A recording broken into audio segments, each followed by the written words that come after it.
and Parlays on the Sports Byline Broadcast Network, and also streaming on Facebook, Twitter, and YouTube. All your favorite social media sites. Yeah, we're there.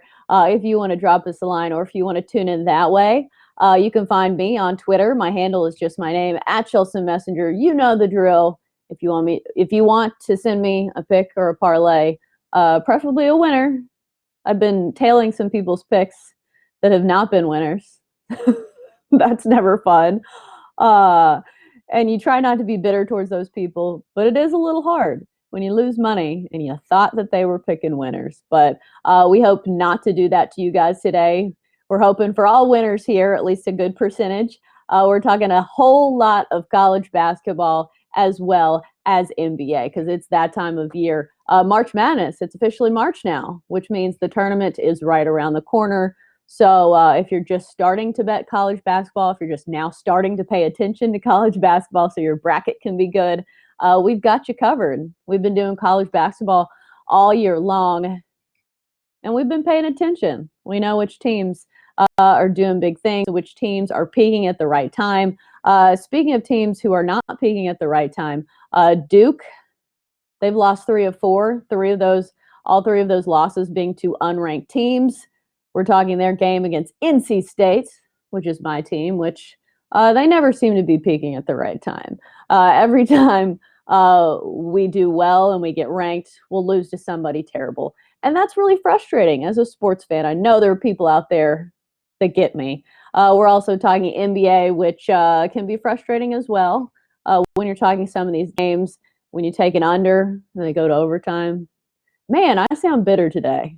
I've got to have a better attitude. I promise. But more positive thinking is on the way as we talk college basketball and NBA on today's Picks and Parlays. After the break, we're talking college basketball with Sean Higgs. And then after that, NBA with Craig and Tony T. Stick with us after the break for college hoops talk on Picks and Parlays.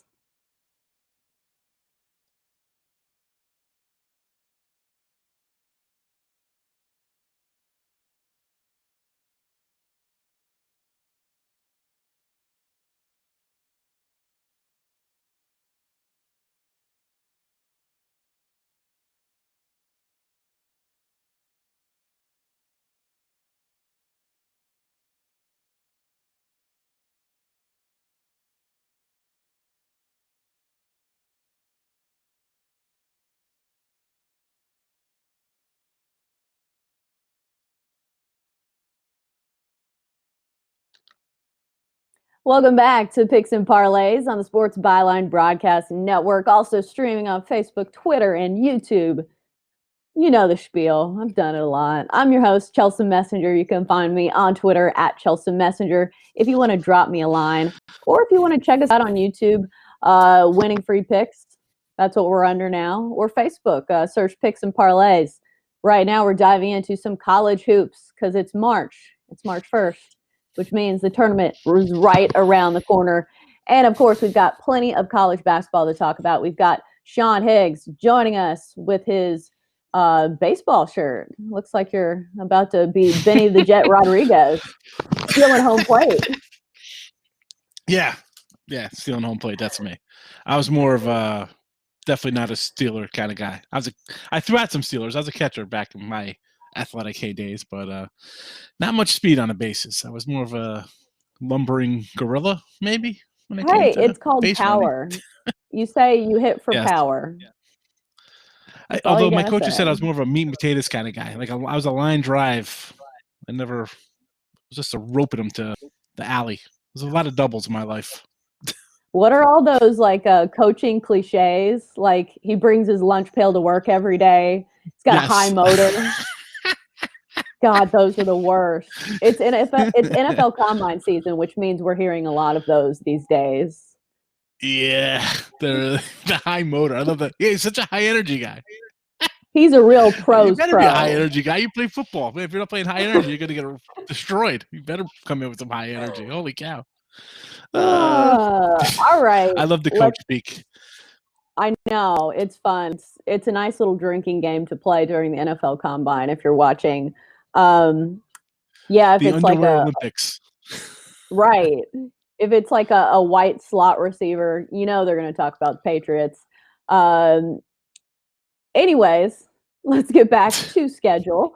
To the NC college State Duke hoops. is the first game on our docket on our card today. NC State is plus 13. Total is 151 and a hook against Duke.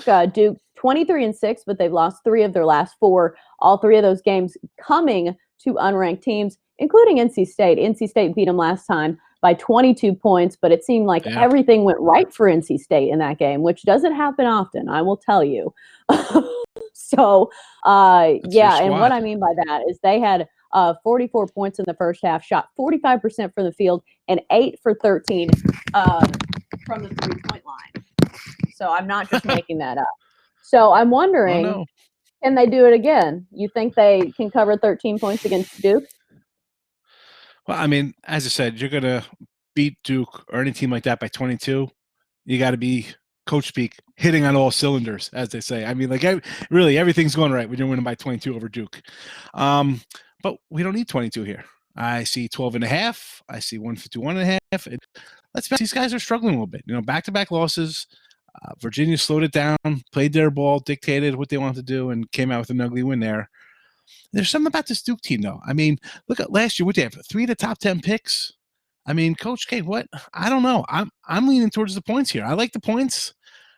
Just of late, listen, no defense from Duke at all. 11 of the last 12 have gone over, even thrown in that ugly Virginia game. So the defense isn't there for them. Maybe, it wasn't as much as it's a fluke when you are that well at home, putting up a 22-point win. Maybe it has something to do with the defense. I think that's a big problem for them lately. 2-6 against the spread. The last 7. 2-6 last 8, 3-7 last 10. So yeah, I was looking at my next one was 3-7. So yeah, great math. They haven't been there. covering these numbers. Yeah, it's late over here in Jersey. 8 o'clock is getting past close to bedtime. No, right. But really, I don't like the defense, and you see it. They're not covering these big numbers. Give me Carolina. These guys are on the bubble, 18-11. I know if this was the Big Ten, they'd be considered a team because they're 500 in conference, but they need a good win. Hang tough here. You never know what could happen. We see the teams go down. It's been a crazy year in college basketball. Teams getting beat left and right. Baylor goes down again. So listen, nobody's that dominant this year, and Duke has shown that they're not covering numbers. Let's take the 12.5 points. If you grab 13, get the 13. And if you want to look at the over, again, Duke 11-2 to the over last 13. That might be something you want to look at also. But I'm more heavy on the dog here. Let's take NC State and the points. Right. This seems like a matchup between 2 teams that have been terrible at covering lately. NC State 1-4 against the spread in their last 5. And as you mentioned, Duke 2-6 against the spread in their last 8. So something's got to give. 13 is just a lot of points, especially in conference play, especially for a team that's already beat Duke once this season, not that long ago, by 22 points. So maybe they have their number. As an NC State fan, I hate betting NC State because then it's just like a double crotch punch if they lose and you lose money. So let's move on. Let's go to Texas Tech, Baylor. Texas Tech, the number 22 team in the land. Baylor, number 2 after losing to Kansas. They've had a rough stretch. They're coming off a loss to TCU. That was a big upset there. Texas Tech, they close out the year playing Baylor and Kansas. So it's a rough stretch for them. This is going to be the start of a tough end to Big 12 play for them. Texas Tech is road dogs in this one. Baylor is -8. Total is 130.5. Who do we like? Well, Baylor is off that loss. But, I mean, how do we look at this? They had won 23 straight. They lose a real close one to Kansas. They come out and win by 20 in the next game. So you figure, all right, they bounce back from that loss. This is who they are. But then they lay an egg here, in the last game. So you kind of scratch your head a little bit. One, Kansas is going to wrap up the conference. I mean, so they don't have to worry about that. Texas Tech, though, these guys last year came out struggling. Obviously, like Virginia, you get that target on your back. Teams are playing extra hard. And you got a young team. You're led by a freshman in scoring, sophomore in scoring, number 2 in their scoring there. So it takes a little time to gel with everybody coming together. I've liked the way they've been playing, but 3-6 on the road stuff, and you're closing Baylor and then in Kansas. I don't know. This is the time for them to play a little better. You think that they'd steal one of these games based on their talent alone. I don't know. I'm leaning the points here on Baylor just simply because I like Baylor, but maybe we've seen something here with this last game. Maybe I don't know what to say. They rebound incredible. Texas Tech's not a good rebounding team, but yet they somehow end up losing games by 2 or 3 points. So they're right there with it. But something tells me Baylor here, I don't know. Maybe they're taking a step back. Like, are we really as good as that 23-game win streak? Did we get lucky in that first route over Kansas with things going right, as we talk about sometimes in games? So I'm going to take the 8 points based on, I don't know, Baylor might be questioning themselves a little bit because I don't think TCU is that great a team. Maybe some people think they're kind of a bubble team. I don't know. I don't get into that kind of bracket kind of stuff, but I'm going to take the points here. I just think Baylor, I don't know if their heads are in the right spot right now after that loss. That's just that's where I'm going. I'm taking the points here.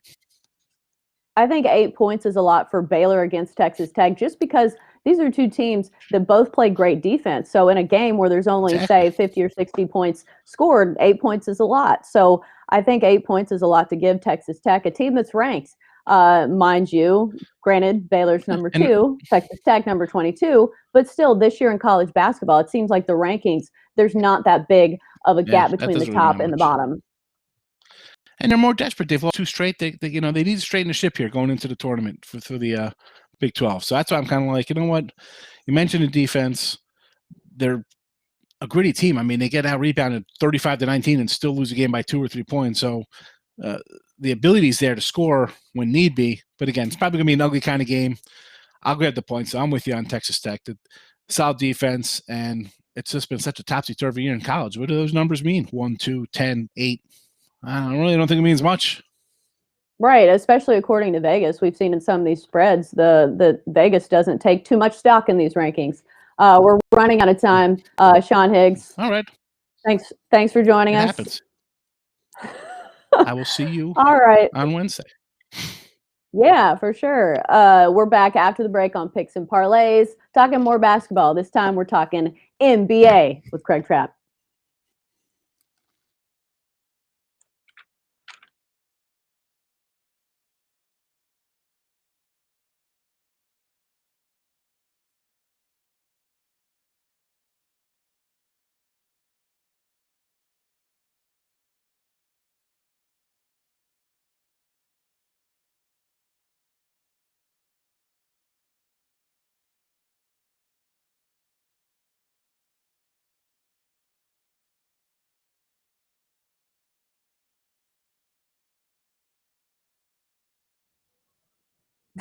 Welcome back to Picks and Parlays on the Sports Byline Broadcast Network, and also streaming on Facebook, Twitter, and YouTube. If you want to tune in that way, we're always welcoming on all of your favorite social media platforms. I'm your host, Chelsa Messinger. You can find me on Twitter at Chelsa Messinger. As I've mentioned in the open, we're talking all kinds of basketball today because it's that time of year, and there's so many basketball games to talk about. Unlike football season where it's just once a week, you can win or lose money just about every night when it comes to basketball. So we're here to indulge your need to bet on basketball. Right now we're talking NBA with Craig Trapp. Craig, how you doing over there? Finally, it's March. Hopefully, as we turn the calendar, we get the March Madness. We kind of turned my picks around the last few days, 3 days maybe, have not been great. I've had some really bad upsets, not even close. So I don't know. We were talking before the show. I don't know if that's better when you completely whiff and you lose by 20, or if you sweat out and you lose by half a point. It's a loss either way, but I'm glad March is here and start to build our bankroll for 2 weeks away, Selection Sunday. Sounds good to me. I don't know. I'm not gonna lie. Might be 3. I don't know. It's either 2 or 3. I know it's in March. That's all I need to know. Let's talk about NBA. Let's start with the Bucks and the Heat. Bucks 52-8 on the season, 35-25 against the spread. Heat are 38-22, 30-28-2 against the number. Do we have a line on this one? Well, I don't have a line on this one as of yet. I do see the advance line. The Bucks here in either 5.5 to 6.5. which makes a little sense. This Bucks team has been red hot. They continue to just kind of put a hammer down on people, and totals have been crazy. We see a opening total of 227, which is kind of low for this team because we've seen them go way over in several occasions, including that Washington 137-4 in overtime. On the 24th, so just a week ago. But when you look at these two teams, not a whole lot to like about this Heat team lately. I had liked this team as far as the grittiness that Jimmy Butler brought, but then they've gone to just go 1-3 against the spread in the last 4 and 2-2 straight up. Chelsea, this team kind of looks like it maybe hit a wall in this time of year. Maybe it's injuries, but they got to fix things because if you want to win the East, you're going to have to get home court in the top 4 seed range if you're the Miami Heat. Right. It just looks like the Heat have not been a good team against the number as of late. As you mentioned, some of those stats against the spread, 3-8 against the spread in their last 11. Meanwhile, the Bucks have been a good team and a pretty good cover team as well. 9-3 against the number in their last 12, including 17-13 against the number on the road. They have 6 straight wins. However, some things to note, Kyle Korver is out. Chris Middleton is questionable. However, they still have Giannis, who James Harden's been trash talking lately. So, Giannis is going to be wanting to prove that he's not just a dunker. Because I think that's what James Harden was kind of alluding to, that he didn't have too much skill, that he was just tall, and makes high percentage shots. But that is neither here nor there. The Heat 7 straight overs. So, as you mentioned, that total might be worth looking at as well. Last meeting, the Heat actually won on the road at Milwaukee, 131-126. That was probably an over as 11-point dogs. Any other thoughts on this one? Yeah, I like the Bucks to get revenge in this one. That loss earlier, they haven't lost a whole lot in Milwaukee. So when you do lose, you definitely, you put an asterisk by that one. They just got 8 losses on the year. I like them here. I think they get it done. They're on the year. They're 24-5 straight up on the road. So as long as it's within that 5 to 6 point range, I'm going to take the Milwaukee Bucks here. The one worry, like you said, Chris Middleton is banged up and questionable. If he plays, then I'm definitely all over him at 5 and 6. I like the Bucks here to continue the recent struggles for, like we said, the Miami Heat when it comes to against the spread. Just 1-3 against the spread in the last 4 games overall.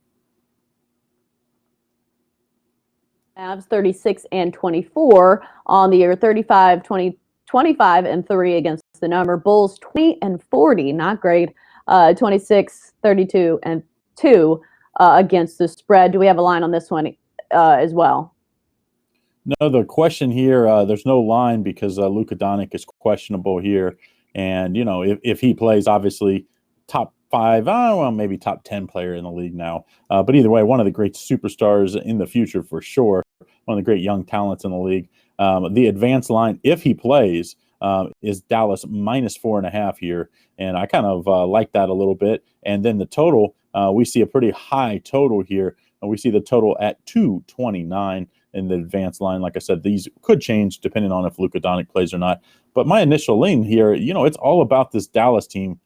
And when Doncic plays, they're one of the more exciting teams. They've been really good for us bettors, 3-1 in the last 4 against the spread. Against a Bulls team that is just 2-5 in their last 7 against the spread. So is that 2-4? Sorry, 2-4 in their last 6. So I got to lean towards if Luka's playing for Dallas here, and I also think the over is a pretty good play. When he plays, they really push the ball a lot more. And I think we've seen, unfortunately, this year it's been all about the offense in the NBA, and I think it's another one here if Luka Doncic plays tonight. For sure. And something I noticed, even if Luka does not play, Kristaps Porzingis actually plays pretty well. When Luka's out, he takes over and he scores a lot of points. So you might even get better value on the Mavs if Luka is out. And I think they still play pretty well, especially against teams. You know what? The Bulls, not very good. I think their record speaks for themselves, and also 3-8-1 against the spread in their last 12. Anything else worth noting in this matchup?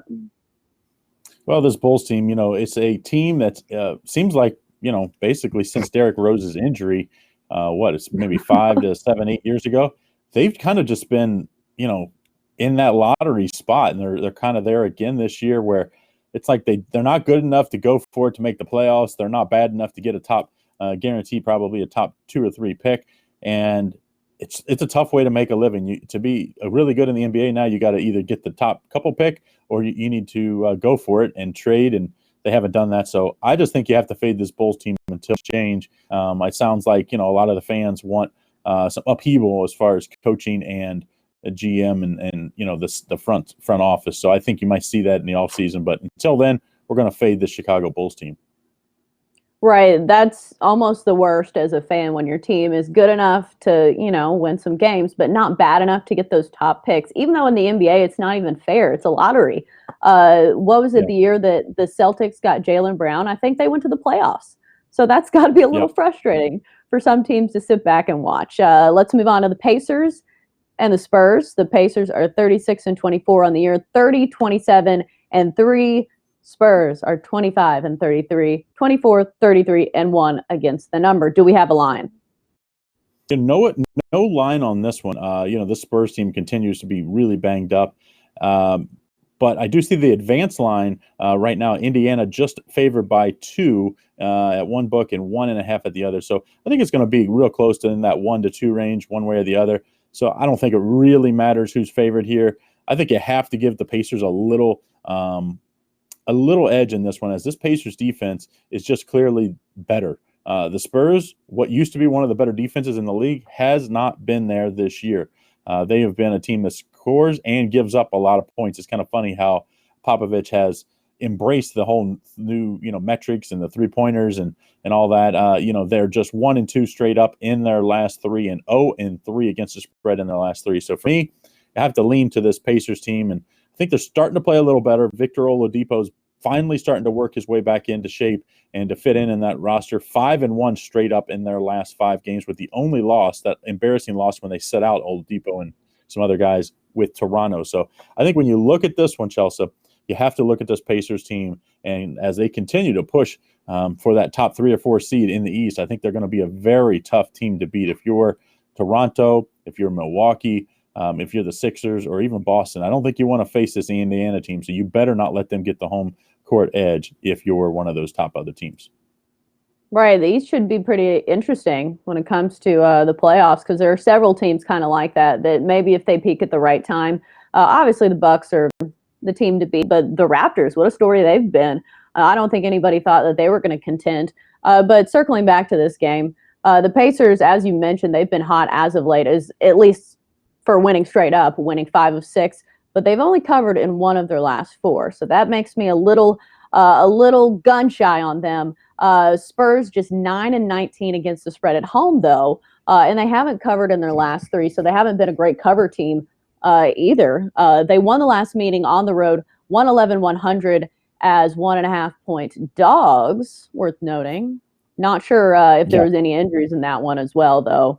And 2-7 against the spread in their last 9. That's all my stats I have for that game. Well, when you look at the Spurs team, this Spurs team that they just don't win like they used to. They do not win with defense. They really rely on their 3-point shooting, and they don't run guys off the 3-point line like they used to. They just give up way too many pointers, and they don't play good defense. They're playing a team in Indiana that actually plays good defense, which is a rarity in the NBA right now. So when it's that case and it's a short line, I'm going to go with a hotter team, and this Indiana team, even though they haven't been great against the spread, it's been because they've had to lay big numbers lately. This one's a lot lower number. I think Indiana covers here and gets a nice win on the road in San Antonio. You talked about defense. Any leanings towards a total? This Indiana team's actually been one of the better teams lately on the under, so I think I would lean towards the under here, but I wouldn't go crazy on this one on the under, just because the Spurs are so poor on defense and they shoot so many threes. So if a team gets hot and goes a quarter and they make 4 or 5 threes, all of a sudden that can blow up your over. So I think the much stronger play is on the Indiana Pacers, and you lay the points here. Right. That kind of scares me about teams that shoot 3 balls a lot, because you can live and die by that. When we talk about March Madness, some of these teams that rely on hot shooting, that seems to be the case. Thanks, Craig, for joining us. We hope we have some winners this week. Yes, I hope so too. All right, we're back after the break with even more NBA with Tony T on Picks and Parlays.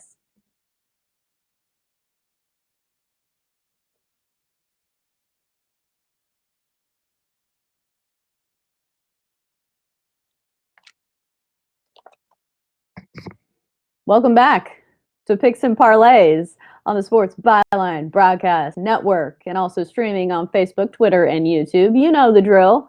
If you want to search us on any of those, we're always welcome. We always welcome your feedback and comments and questions and everything sports betting related.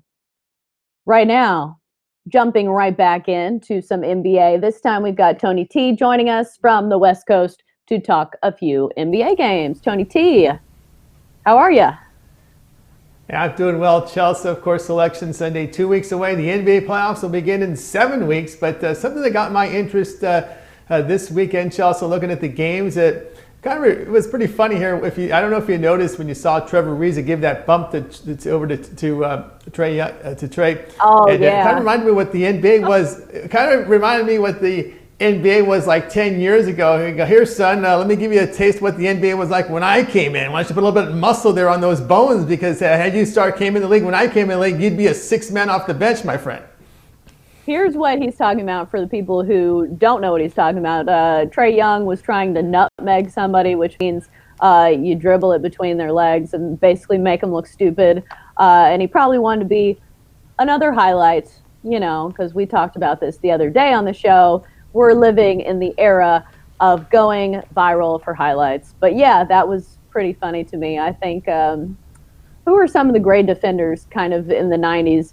Who is it, like Ron Harper? Who played for Gary Payton? Am I thinking of the right Gary person? Payton, the glove. The glove? The glove. Or if Dennis Rodman there was would have some done that to somebody. Oh yeah, there would have been quite a bit there back in the day. And again, it's funny what we've seen. The league has really changed in the past 10 years. Is they allow these little guys to you can't touch them, you can't blow on them. We want to keep them healthy. And it reminded me back to Stephen Curry. If you remember back when he started in the NBA, he was injured a lot. And we saw the NBA change the rules. Let's help these little guys. Let's speed up the game. We don't want too much. We don't want any collisions, which causes injuries. If we go back and remember, guys like Ricky Rubio, just a simple collision with his knee with Kobe when he was like in his teens, and he suffered a devastating injury. I can think back of some other young stars, superstars in their teens over 10 years ago that suffered some severe injuries. But again, when you got these guys that don't have their bodies developed, you can see why the NBA has changed their rules here to permit more of a free-flowing game, not too much hand checking. That's gone. The holding, of course, the hard fouls are gone pretty much, and that's why you're seeing guys like we say that Trae Young, who would have been a 6 man off the bench 10 years ago. Well, he's starting scoring like crazy, and there's no accountability for him to play defense. And also, we've been seeing some Oscar-winning flops lately. I don't know if you saw the LeBron one. That one was pretty funny. If you're on Twitter, look up LeBron's latest flop. It's a real gem. But let's get to these games as promised. Let's start with the Jazz and the Cavs. I have the Jazz as minus 8.5 point favorites. Total is 219. Jazz 0-5 against the spread in their last 5. Not great. 1-4 straight up in their last 5. The Cavs 5-1-1 against the number in their last 7. Overall, not a great team, but at least they're decent against the spread. 17-14, 17-43 on the year straight up. 27-30-3 against the number. What are we leaning in this one?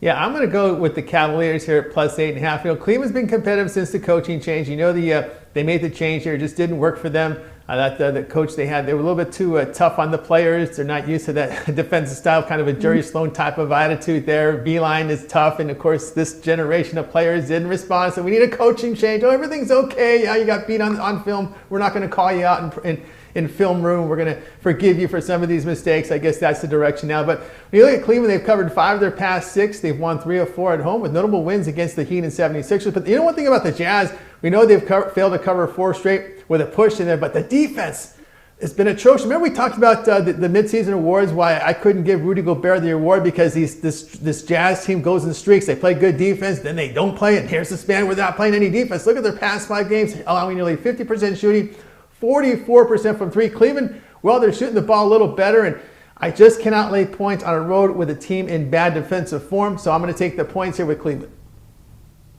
And if I'm reading correctly, last meeting 115-99 in Utah for a push, and that time they were 16-point favorites. So I don't know. just to recap, who'd you like? The Cavs? I like I'll take the points here. Cleveland plus 8.5. They're shooting the ball a little better, and the Utah Jazz in one of those funks where they're not defending. Right. Sorry, I was looking at too many stats and off in La La Land. Let's move on to the Rockets and the Knicks. As I mentioned, maybe it was in the intro, James Harden's been talking all kinds of crap about Giannis, saying, yeah, it'd be easy for me too if I was 7-1 and all I had to do was dunk. James Harden has been scoring a ton of points, so is Westbrook.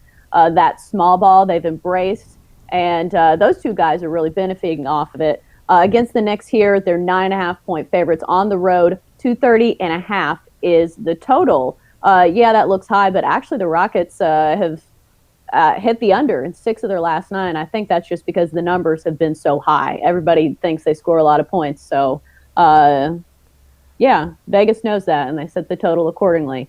What are you feeling on this one? Yeah, with the Rockets, I kind of take a wait and see when they play the good teams, and I'm going over when they play the bad teams, and that's really what it's been like here with these Rockets. So I'm going to go over total of 230.5. You know, the Rockets and their small lineup. Remember, they just faced the Knicks over a week ago, and they combined for 235 points. The Knicks didn't have the greatest shooting game, but the reason why they were competitive is because New York pulled down 16 more rebounds than Houston. And if you look at Houston, as I keep talking about over and over, it may hurt them in the playoffs. They keep getting beat on the glass night in and night out with that small lineup. But when you look at the Rockets, they have averaged 120 or greater points in 4 of their past 5 games. That exception was against that really good defensive team in Boston. But New York, since their coaching change, they have shown improvement offensively. Their span of 5 games hit nearly 49% of their shots. And of course, the Rockets here in that same span put up nearly 126 points a game. Hey, they're in New York, Harden Company. They're going to want to show, when they increase their popularity, and try to make a case for their MVPs and all their individual awards, but they seem to love over there in Houston. I think this is a spot for them to showcase their talents and not play a whole lot of defense, because there's really not much accountability for lack of defense. There's more focus on offense. I like the offense winning here. Let's go over 230.5. Right, especially if James Harden's been running his mouth lately, he has to back it up. And something we were kind of talking about, a throwback to the years past, how the NBA has changed. That's something that I've noticed has seemed to change. It seems like all the players are friends now. So that was really strange to me that James Harden kind of took a shot at Giannis, who seems to be a likable guy, because there are some guys in the league that, everybody talks trash about. Green, and some people don't like Pat Beverly. But yeah, I think James Harden has something to prove here. And maybe, I don't know, on my little app, you can do player totals for how many points they score. I'm not sure what the number is, but that might be worth looking at as well, I guess. Yeah, player totals, I think Harden would come in with a big game. And of course, I think we need to set the bar a little higher for these players. We get all excited when they score 50, but when you score 50 and you get up 230, it doesn't matter. I think we should set the bar up to 70. We need to see 70-point nights from these guys, especially with the lack of defense that's going on in the league. Well, the funny thing is, when Devin Booker got that, 80-point game, they still lost. Yeah, I know. And like the Suns put that all on social media, and everybody's like, well, you lost, so.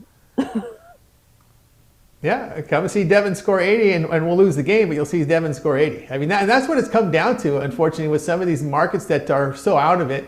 They really don't have much to do. I remember back here in LA when we had 2 teams with the Clippers, in their advertising campaign was advertising the opposing stars of the team that were coming in to sell tickets.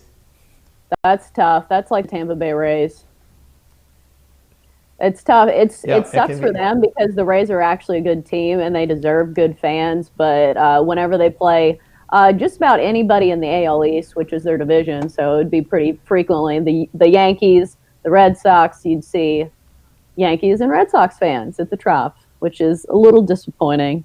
But yeah, it just seems like the NBA has turned into a very individualized league, where a lot of guys are me first. Even in that, I will say, Kobe Bryant, I don't know if you heard it, what was it, the memorial service, where he told Shaq, yeah, there's no I in team, but there is a me. So, I don't know. Let's move on to the Grizz and the Hawks. The Grizzlies are coming off a win over the Lakers. I believe. Yeah, to snap a 5-game losing streak. They were frustrated, and they finally snapped the streak against the Lakers in a big way. Grizz 29-31 on the year, 31-28-1 against the number. The Hawks and Trae Young, our favorite modern-day NBA superstar, they're favored in this one -2.5. Total is 239.5. What do we like? Well, you know what I said on the rapid fire? When you say Atlanta, I say over. I'm going to continue. As long as the totals stay under 240, I'm going over here. You know, last year they combined for 243 points and 248 in their two meetings, and Memphis was a trash offensive team last year. Now they're a better offensive team. You know, look at the Hawks combined totals here the past 5 games: 243, 250, 259, 246. Atlanta, they play at the 4th fastest pace, and the Memphis Grizzlies at the 5th fastest pace. You have a lot of young legs out there that like to run the ball up and down the court, don't play a whole lot of defense. Hawks have gone over in 13 of the past 17. One thing to note here, when Memphis faces a bad team with a losing home record, the result has gone over in 4 straight. So you got to look at some of these overs, bad team versus bad team. You're going to see a lot of that here as we get towards the tail end of the season when teams are out of it like the Hawks. There's no defensive intensity whatsoever. We even saw that, believe it or not, in the Sunday game with that Clippers and 76ers team. Because the Clippers, and I knocked myself, I should have caught this. I should have known better here. When you see there's no Joel Embiid, you see they're missing their top defensive guard for the 76ers, you know there wasn't going to be much intensity defensively. Of course, there wasn't. It was a high-scoring game. That's what I mean. Not a lot of intensity brought to the court by these Hawks. And you look at their past 5 games, allowing 48% shooting, and the Grizzlies are shooting the ball well. It'll be fast-paced, and as long as it stays under 240, I'm going over 239.5 in this Memphis-Atlanta game. I think it's definitely fair to say that the Hawks qualify as a bad team, but what about the Grizzlies? Aren't they contending for, the 8th spot in the West? Or are they in the East? They are contending for they're in the West. They're in the West. They are in contention right now. They should be in the East. Yeah, and they're in trouble because they're holding a 2.5 game lead over the Pelicans for that final playoff spot. But here's a team that, that's given up about 115 points a game this season. So they're not a very strong defensive team. Again, they're full of a bunch of young players, and this is where I think they get. And they're on the road, so this is going to get caught up in that pace trap. And they play as I said, at a fast pace. So you got 2 fast-paced teams here. And again, I just going to continue to roll with this Hawks team as long as the total stay under 240. I got to go over with them. Right. I want to say your over picks last time both hit, didn't they? Yeah, they both hit. I think we had 3 of them too. We hit them all with the overs. Those are the funnest to bet because you just pull for points. Wizards, Hawks, and we had a Magic in there. Yeah, those all tailed over.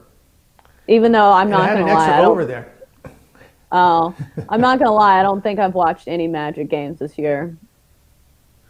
Well, yeah, they were. Yeah, you'd fall asleep for most of the time, except the past 10 days where they've kind of changed their style. They're playing Portland on Monday, and I like that game. Going to go over 223.5 with Orlando and Portland. When you look at Orlando, they've really picked up their pace in scoring. You know, they've gone over in 7 straight, and they're averaging 120 points a game, 48% shooting. The defense has been bad. That's usually what happens, you know, when they improve the offense, the defense goes. But one thing to note, without Damian Lillard in the lineup for Portland, the defense has suffered. They've given up 117 points and 48% shooting. Just go over again, Orlando, Portland.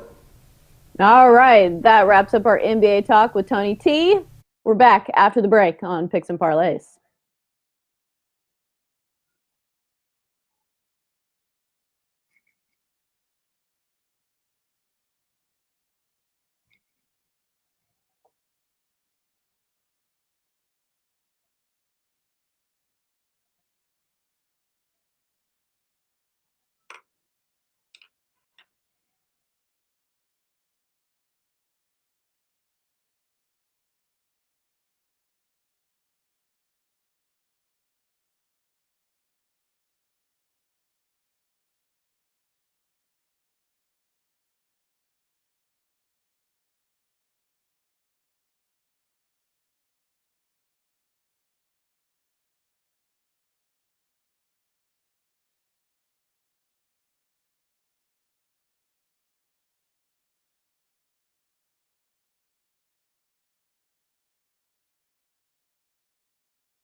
Picks and Parlays on the Sports Byline Broadcast Network, also streaming on Facebook, Twitter, and YouTube, all your favorite social media platforms. I am your host, Chelsa Messinger. You can find me every day on Twitter at Chelsa Messinger is my handle. At Picks Parlays is our handle on Twitter if you want to check us out. If you're just now joining us, don't worry, we've got you covered. We're about to wrap up all of our picks in a nice little package. We'll even have a little graphic if you want to write them down. Let's start with our college basketball picks from Sean Higgs. NC State at Duke. He likes the Wolfpack plus 13 in that one to cover that big number. And Texas Tech at Baylor, taking Texas Tech at plus 8. So a couple of dogs he likes. And then finally, NBA picks from Tony T. I can't read the screen. Jazz and Cavaliers taking the Cavs plus 8.5. Sorry, I was wondering which team ended with a Z, and I couldn't think of it. Rockets at Knicks taking the over 230.5. Grizzlies Hawks taking the over 239.5, and then Trailblazers at Magic taking the over at 223.5. A lot of overs Tony T likes, but he picked a lot of overs in the last show, and all of them hit. As we mentioned, the NBA is becoming more and more an offensive league. And yeah, Vegas adjusts the numbers, but sometimes it still goes way over. As I've mentioned, some of these scores are just outrageous. It'll be 131 to 123, especially if they go into overtime. That's nice. A nice little bonus if you have the over that you can sit back and relax. It was a great show. As always, we've got plenty more basketball talk on the way this entire month. We're here every weekday if you want to join us. Monday through Friday, and also Sunday. Yeah, it's been a great show. Thanks for joining us. Until next time, I'm Chelsa Messinger. You're listening to Picks and Parlays.